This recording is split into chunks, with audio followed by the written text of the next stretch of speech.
فرمایا گیا جب کوئی قرآن کو پابندی سے پڑھتا ہے نا، اور جب اس کی موت ہوتی ہے تو اس کو نہلایا جاتا ہے، غسل دیا جاتا ہے، کفن پہنایا جاتا ہے. تو جب اس کو کفن پہنایا جاتا ہے نا تو قرآن مرنے والے کے سینے اور کفن کے بیچ میں آ کر کے چھپ جاتا ہے. قرآن آ کر کے چھپ جاتا ہے. اب جنازے کو اٹھایا گیا، قرآن تب بھی مرنے والے کے ساتھ میں. نماز جنازہ ادا کی گئی، قرآن تب بھی مرنے والے کے ساتھ میں گئے.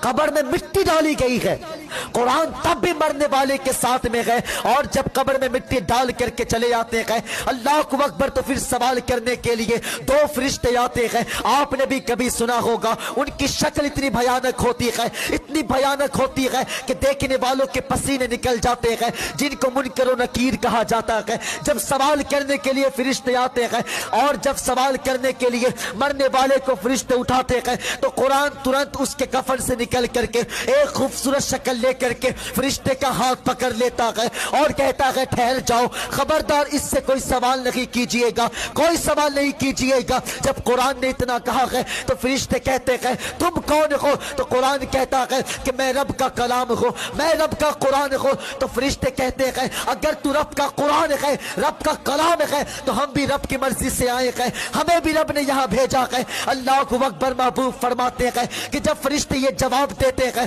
تو قرآن کہتا ہے ٹھہر جاؤ، میں رب کی بارگاہ میں جا رہا ہوں اور جب تک میں لوٹ نہ جاؤں میرے ساتھی سے کوئی سوال نہیں کرنا ہے، کوئی سوال نہیں کرنا ہے. اللہ اکبر. آقا کریم یہ کہتے کہتے حضور کی آنکھوں میں آنسو آ جاتے ہیں کہ جب قرآن جاتا ہے رب کی بارگاہ میں اور جا کر کے کہتا ہے اے میرے پروردگار، مجھے سینے سے لگانے والا، مجھے پڑھنے والا آج قبر میں تنہا آیا ہے. اے میرے پروردگار، میں تو تیرا کلام ہوں، تیرا قرآن ہوں، میں تجھ سے عرض کرتا ہوں اے میرے پروردگار میرے ساتھی کے سوالوں کو معاف کر دیا جائے، اس کی قبر کی منزل کو آسان کر دیا جائے. یہ کہتے کہتے حضور ہچکیاں لے کر کے رونے لگ جاتے ہیں. آقا کریم رونے لگ جاتے ہیں اور فرماتے ہیں صحابہ، قرآن جب لوٹتا ہے تو اپنے پڑھنے والوں کے لیے بخشش کا پروانہ لے کے لوٹتا.